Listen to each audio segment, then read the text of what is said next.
അപ്പോൾ ഇന്ന് നമ്മൾ ഉണ്ടാക്കാൻ പോകുന്നത് സ്റ്റിക്കറാണ്.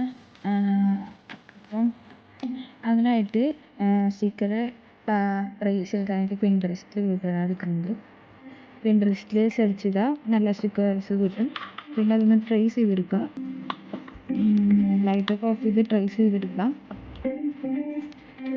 പിന്നെ ട്രേസ് ചെയ്യുക, ബ്ലാക്ക് കൊണ്ട് ഒന്ന് അതിൽ കൊടുത്ത് ഔട്ട്ലൈൻ കൊടുത്ത് കളർ ചെയ്തെടുക്കുക, കട്ട് ചെയ്തെടുക്കാം. പിന്നെ കുറച്ച് വൈറ്റ് പാർട്ട് സൈഡിൽ വിട്ട് കഴിഞ്ഞ് കഴിഞ്ഞാൽ ശരിക്കും സ്റ്റിക്കറിൻ്റെ പോലെ തന്നെ തോന്നും. അപ്പോൾ അത് ഒന്ന് ശ്രദ്ധിക്കുക. അതുപോലെ ഈ നിങ്ങൾക്ക് കൂടുതൽ ഉണ്ടാക്കിയെടുക്കാം. ഇവിടെ ഒരു 5 ആണ് ഉണ്ടാക്കിയെടുത്തിട്ടുള്ളൂ.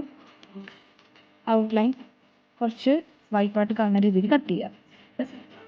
എന്നിട്ട് നമ്മൾ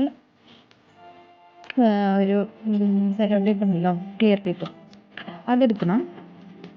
ക്ലിയർ ടേപ്പ് എടുത്തിട്ട് ഓരോ സ്റ്റിക്കേഴ്സും ഇങ്ങനെ ഒന്നൊന്നായിട്ട് ഒട്ടിച്ച് കൊടുക്കാം. അപ്പോൾ ഒന്നൊന്ന് വെച്ചിട്ടുണ്ടെങ്കിൽ നമുക്ക് വേറെ ബട്ടർ പേപ്പറാണ്. ബട്ടർ പേപ്പർ ഇല്ലെങ്കിൽ വേറെ ഏതെങ്കിലും പേപ്പർ എടുത്താൽ മതി.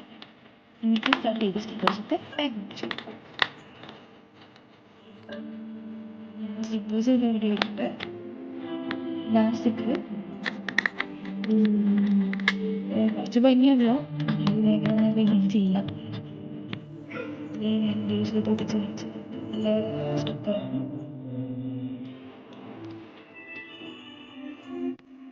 Okay, by.